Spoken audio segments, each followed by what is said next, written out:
1999 और 2000 के बीच में एक इन्वेस्टर का रिटर्न करीब करीब 70% था। जी हाँ, उसके आने वाले नेक्स्ट 11 टू 12 ईयर्स तक इन्होंने 35% का CAGR दिया है। इनफैक्ट आज के समय पे भी इनका CAGR as compare to a lot of market players काफ़ी तगड़ा है। जब भी हम बात करते हैं दोस्तों इन्वेस्टर्स की, तो बहुत ज़रूरी हो जाता है कि हम एक लंबी अवधि में रिटर्न्स देखें। फॉर इंस्टेंस, ऐसे काफ़ी सारे लोग होते हैं जो 2-3 साल तक हो सकता है 200-300% का भी रिटर्न रखें, लेकिन इट डजेंट मैटर कि उन्होंने 2-3 साल में क्या किया है। वॉट मैटर्स इज कि जब उनका कैपिटल बड़ा हो जाता है तो आने वाले 10-11 साल में वो क्या करते हैं। आज मैं एक ऐसे निवेशक के माइंड को डिकोड करने वाला हूं जिनसे आपको सीखने बहुत मिलेगा। देखिए क्या होता है कि अक्सर हम लोग शेयर बाजार में आते हैं चीज़ें सीखने के लिए और उसके साथ किस प्रकार से हम एक अच्छे निवेशक बन सकें, लेकिन प्रॉब्लम ये हो जाती है कि हम जाने अनजाने में कुछ मिस्टेक्स कर देते हैं जिसके कारण हमारी इन्वेस्टिंग की जर्नी थोड़ी सी टेढ़ी मेढ़ी हो जाती है। और इसलिए ज़रूरी होता है कि हम लेजिट एग्जाम्पल से मोटिवेशन लें और उनसे सीखें। आज मैं बात करने वाला हूँ मोनीश पावराय जी के बारे में। पहले भी इनके ऊपर वीडियो बनाई है। इन्होंने एक बहुत ही प्यारी किताब लिखी है धंधो इन्वेस्टर। अगर आपने नहीं पढ़ी है तो मेक श्योर आप पढ़िए। अभी कोई ब्रांड पिच नहीं करूँगा, डोंट वरी, बट अच्छी किताब है, मैंने भी पढ़ी हुई है।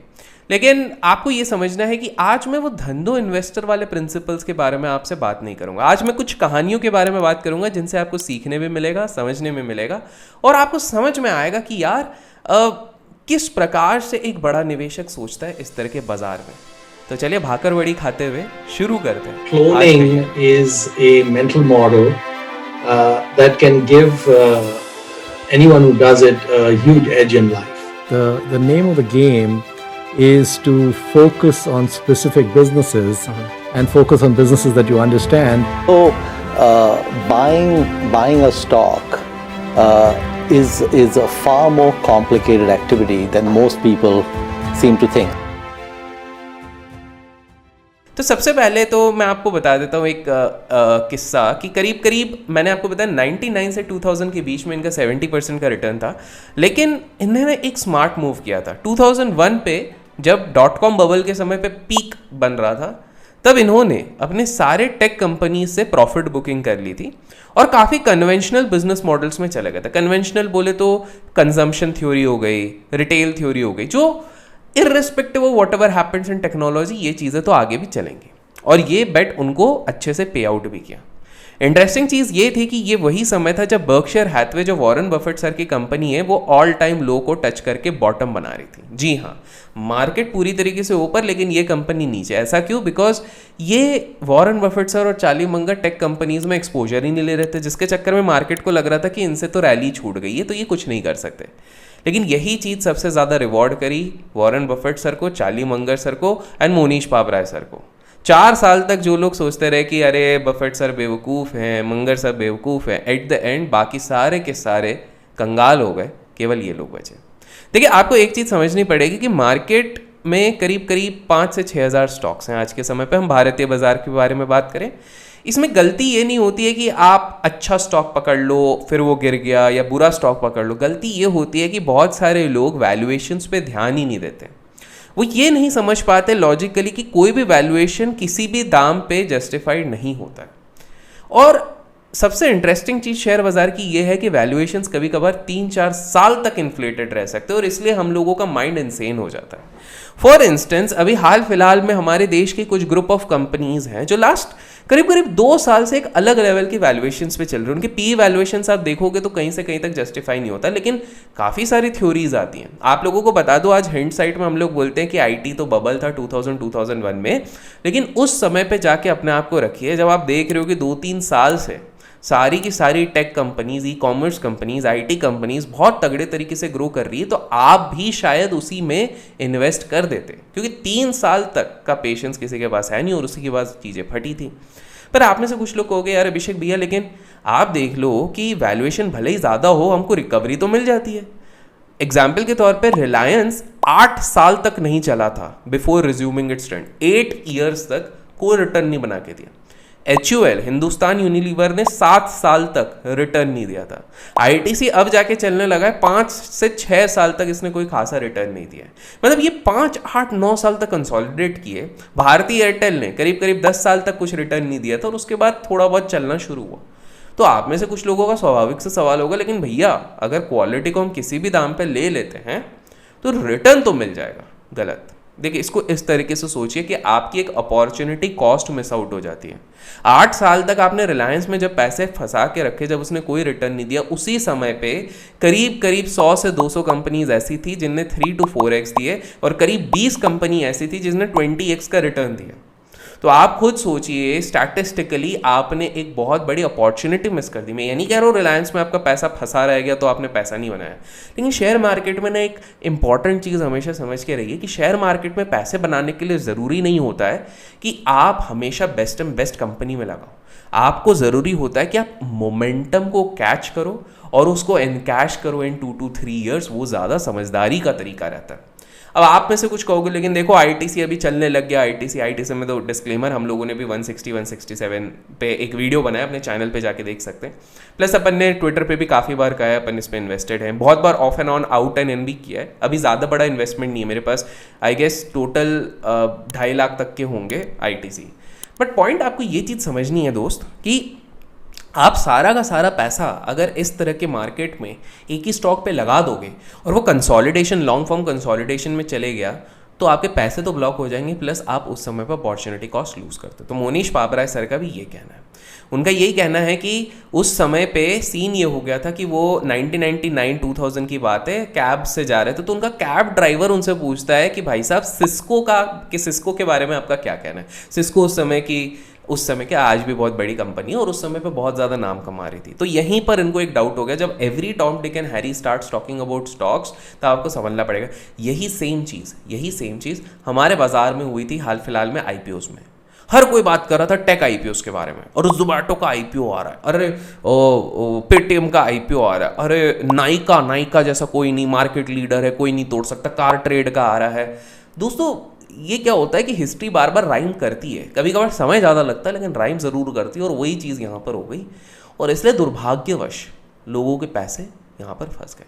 तो आपको यहाँ से एक इंपॉर्टेंट लेसन लेना है कि किसी भी अनड्यू वैल्यूएशंस पे आपको बाय नहीं करना।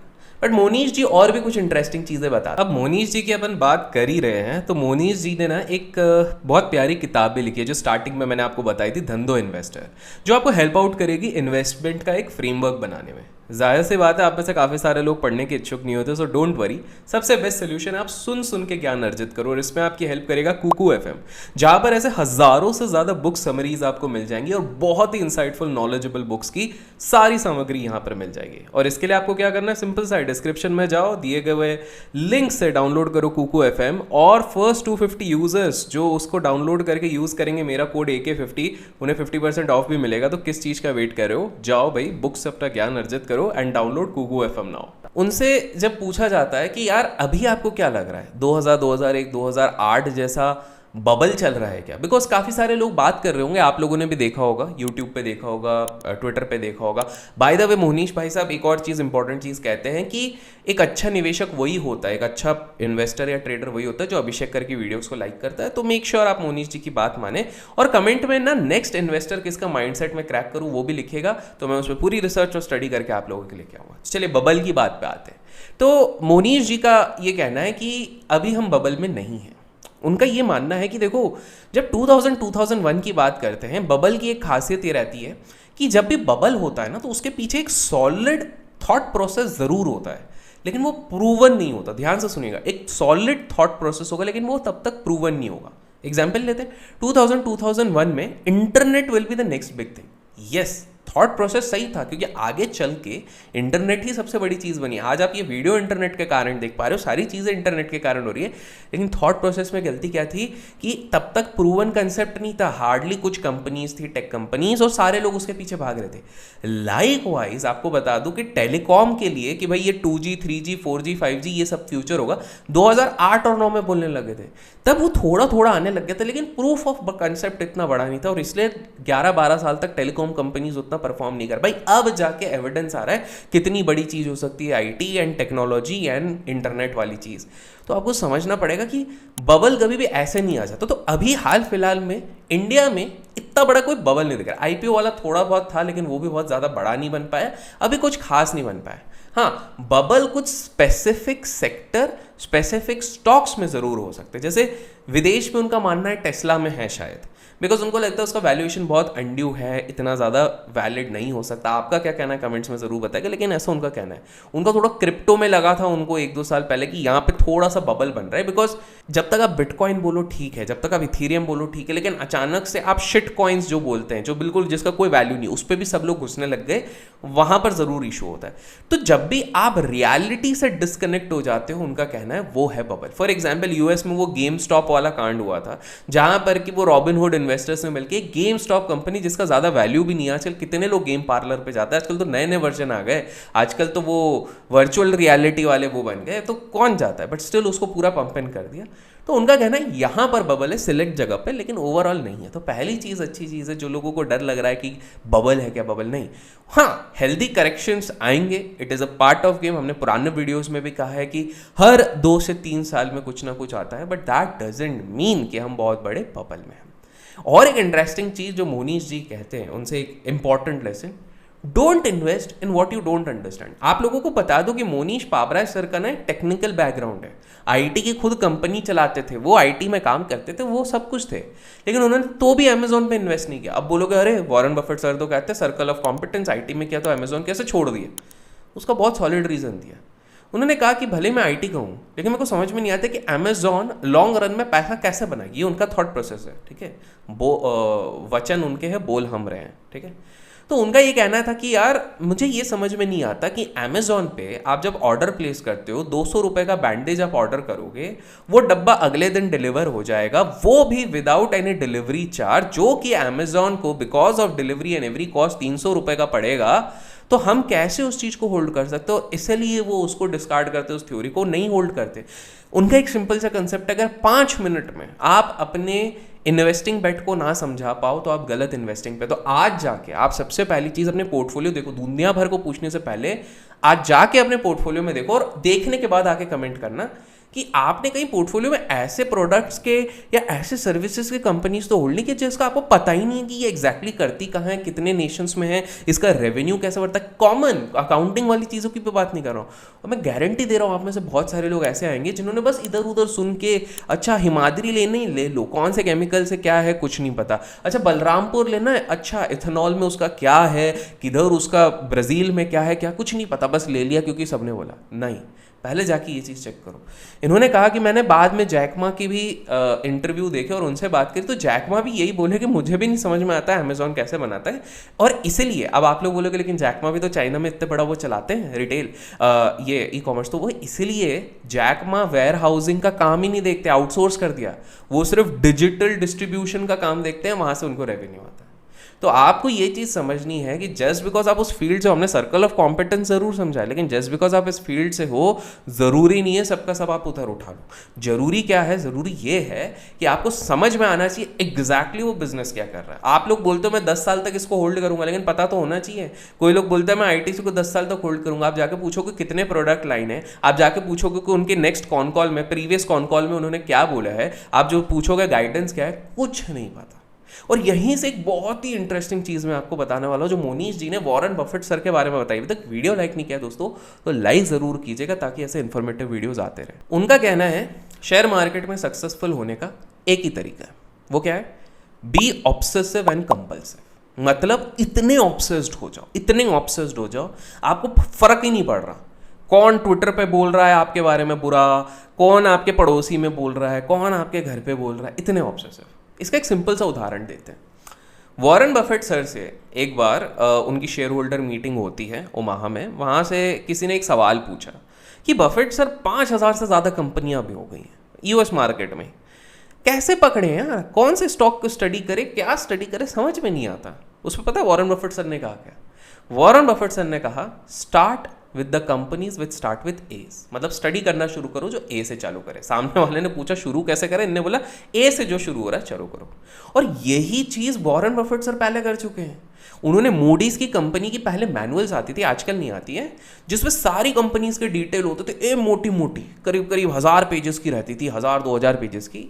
वो सबको ला के सारी कंपनीज को स्टडी करते थे जब वो अर्ली 50s में उनके बफेट पार्टनरशिप्स चलाते थे। बफेट पार्टनरशिप्स में बहुत लोगों को नहीं पता, उनको लगता है वो हमेशा से वैल्यू इन्वेस्टिंग करते थे। नहीं, वो short term investing, short term trading type भी करते थे और वो काइंड ऑफ हेज फंड चलाते थे।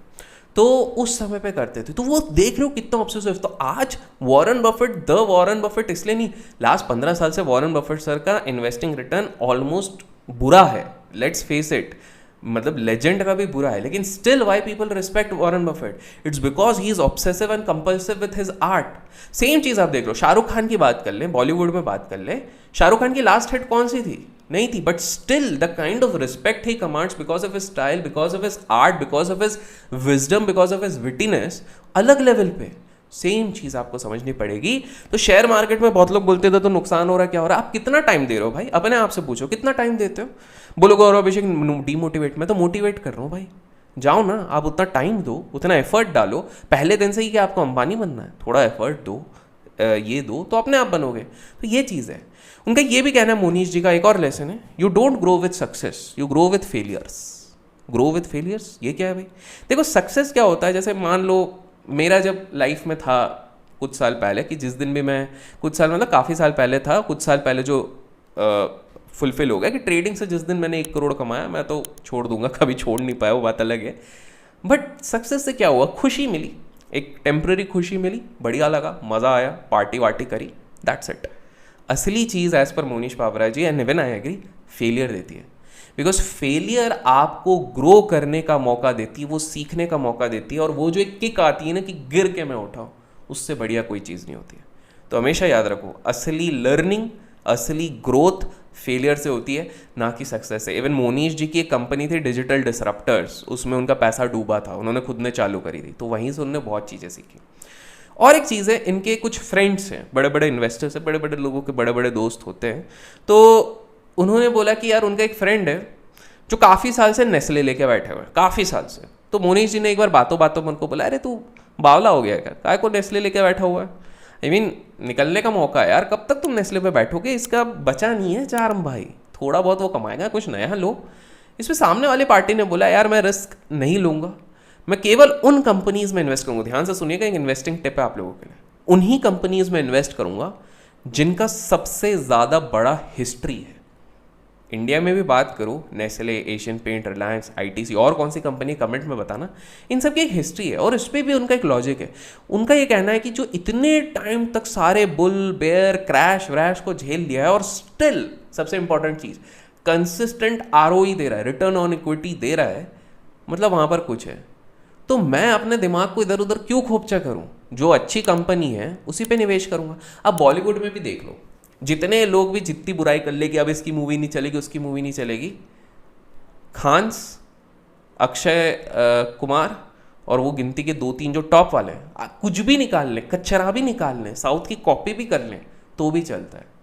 हर फील्ड में दोस्तों ये चीज़ काम करती है, एक्सपीरियंस कभी वेस्ट नहीं जाता है। और इसलिए अगर आपको कुछ समझ में नहीं आ रहा ना यार दोस्त, तो इस तरह की कंपनी में इन्वेस्ट कर दो जहां आपके आराम से पैसे बने। सो ये थी कुछ बहुत इंपॉर्टेंट लेसन्स जो मोनीश पावरा जी से आप लोग सीख सकते हो। आपने सबसे इंपॉर्टेंट लेसन यहाँ से क्या लिया, कमेंट्स में ज़रूर बताइएगा। इन्वेस्टर कौन सा चाहिए नेक्स्ट जो मैं कवर करूँ, वो ज़रूर बताइएगा। प्रयास पसंद आया तो लाइक और शेयर करना ना भूलिएगा। Till then keep learning, keep growing, keep investing and keep trading.